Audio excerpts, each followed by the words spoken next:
It didn't feel like he was hurt or dying, even though Quinn had lost 2/3 of his HP. It felt different from when he was out in the sun. Instead of feeling foggy, his senses felt on high alert. Vorden stopped Quinn before they left the room. Hey, Quinn. Are you alright, man? You look sick. Quinn pushed past Vorden. Yeah, I just gotta go somewhere.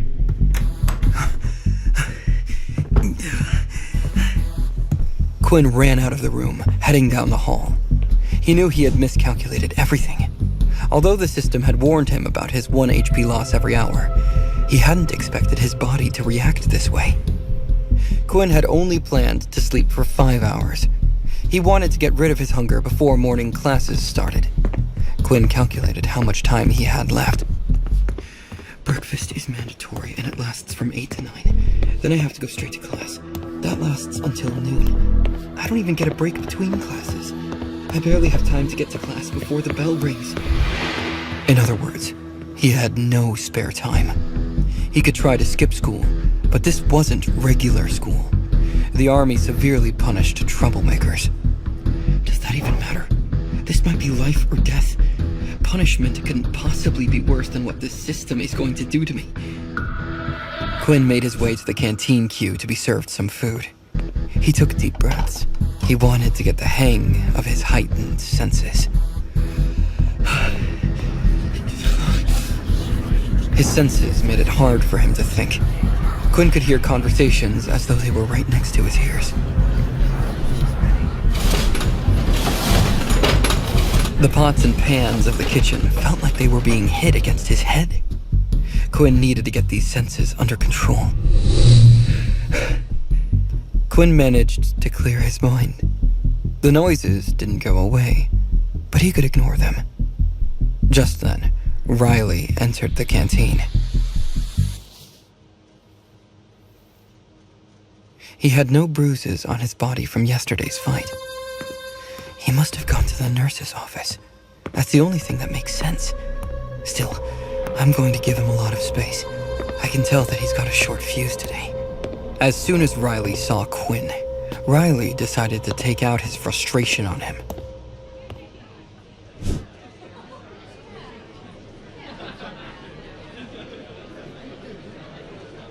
Riley skipped the line, ignoring all the level 1s. The redhead stood nose to nose with Quinn. Hey, Pipsqueak. You got a problem if I cut in front of you? It took everything in Quinn to keep his heightened senses under control. He couldn't spare the energy to waste on Riley. Riley grew impatient. He saw the number 1 on Quinn's watch. It only made him angrier. Memories of the night before ran through his mind.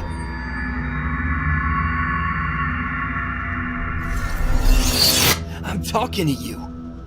Riley grabbed Quinn's collar, lifting him off the ground. Who the hell do you think you are?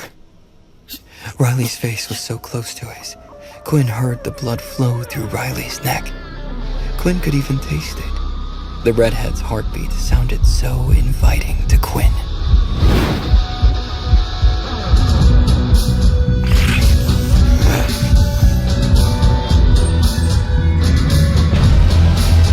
Something took over Quinn's body. He bit Riley's arm away and pounced on him. It caused the two of them to fall to the ground. Quinn fell on top of Riley and had both his hands pinned down. Riley screamed, trying to push him away. Get off me, you crazy animal! No matter how much Riley tried, he couldn't move Quinn.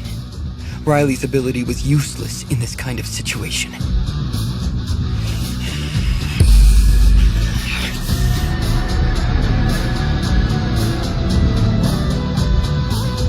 Quinn felt something growing in his mouth.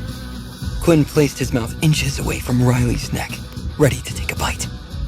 Just as Quinn opened his mouth, he felt someone pull him off of Riley.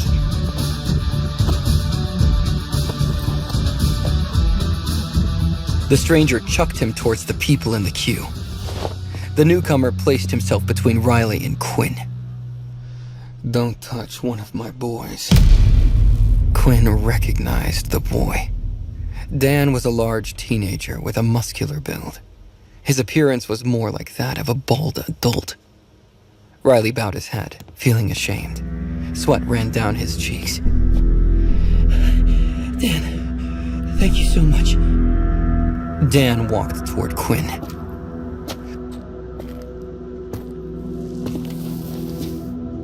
You're dead now. You hear that? Vorden stepped in front of Quinn with Peter. Vorden lifted his arm, showing his wristwatch. Do you really want to cause a problem? Quinn knew Vorden was bluffing. Vorden's power depended on what ability he copied. At the moment, all he had access to was Peter's weak ability. Vorden stood no chance in a fight against Dan.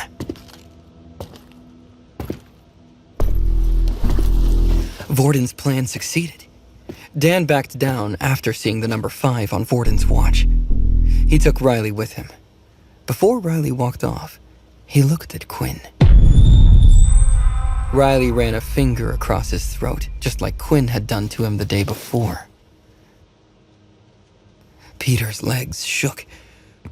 Oh, thank God. I can't believe that worked. Something became clear to Quinn after the canteen incident.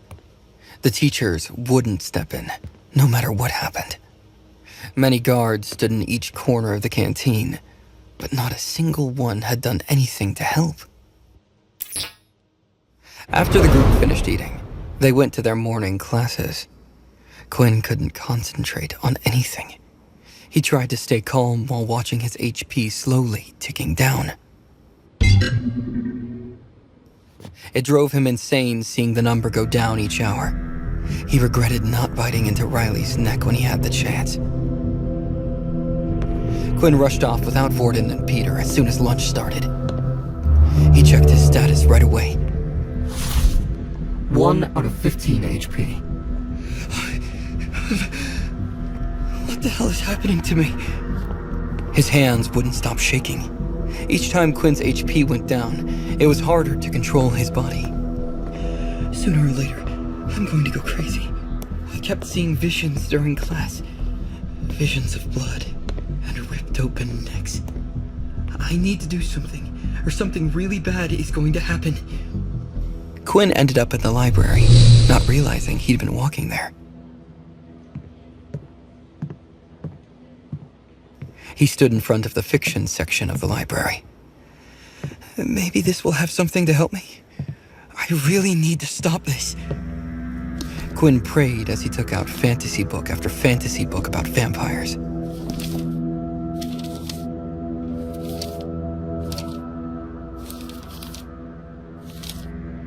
In some of the books, vampires were able to live off animal blood. Unfortunately, Quinn's system clearly stated his need for human blood. It would be impossible to find an animal in time anyway. In other stories, vampires raided hospitals for their supplies. Alas, the one in the city was heavily guarded, and he wouldn't reach it in time. Quinn felt weaker. He sat on the floor and read one last book.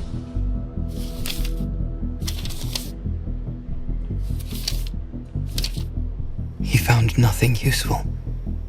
When he closed the book, Quinn saw Layla standing there in front of him. She looked concerned. Quinn looked very pale. Are you okay? Layla bent down, placing her hand on his forehead to check his temperature. You're so cold. Do you want me to take you to the nurse's office? Quinn hadn't heard a single word. Her neck looked mesmerizing. The urge was uncontrollable. Quinn sighed, pulling Layla by the arm. He brought Layla close to him. He apologized softly, then bit her neck.